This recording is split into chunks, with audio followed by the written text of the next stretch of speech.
30 জুনের পরে কি হবে এটি নিয়ে সবাই মোটামুটি ধোঁয়াশার মধ্যে আছেন। সবারই প্রশ্ন কি হতে পারে, আপনাদের মতো আমাদের মধ্যেও প্রশ্ন কি হতে পারে, কেননা মেসেজের মধ্যে স্পষ্ট কোনো কিছু উল্লেখ করেনি যে কি হবে। তবে মেসেজটি কিন্তু মূলত মন্ত্রণালয় সিস্টেম থেকে পাঠানো হচ্ছে, মন্ত্রণালয়ের মেসেজ সেন্টার থেকে, কিউয়া থেকে। মেসেজটি আপনাদের কাছে আসছে, আমাদের কাছে নয়। এই মেসেজটি পাঠানো হচ্ছে যাদের ইকামার মেয়াদ নেই অথবা ইকামা হয়নি, কিংবা যাদের ওয়ার্ক পারমিটের মেয়াদ শেষ হয়ে গেছে তাদের কাছে।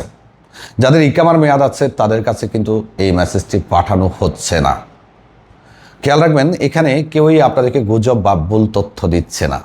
এটা সত্য যে মেসেজটা আপনাদের কাছে আসে এবং আসছে, আর সেটার উপরে ভিত্তি করেই আমরা আপনাদেরকে জানাচ্ছি যে 30 জুনের মধ্যে যদি সম্ভব হয় আপনি বৈধ হন, কেননা মন্ত্রণালয় মেসেজে সেটা উল্লেখ করে দিয়েছে।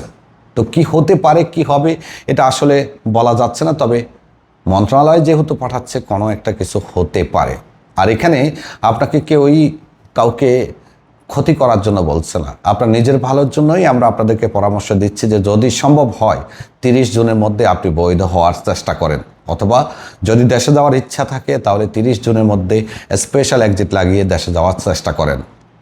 তাই আপনাদের কাছে অনুরোধ থাকবে যে এটা নিয়ে আমরা কেউই আপনাদেরকে ভুল তথ্য দিচ্ছি না, তাই আমাদেরকে ভুল বুঝবেন না। আমরা আপনাদের হাতে যে মেসেজটা এসেছে সেটার উপরে ভিত্তি করে এই তথ্য দিচ্ছি, এবং এই মেসেজটি অথেন্টিক মাধ্যম মন্ত্রণালয় থেকেই পাঠানো হচ্ছে, শ্রম মন্ত্রণালয়ের কিউআর প্ল্যাটফর্ম থেকে, যেখানে স্পষ্ট বলা আছে 30 জনের মধ্যে ওয়ার্ক পারমিট রিনিউ করার জন্য।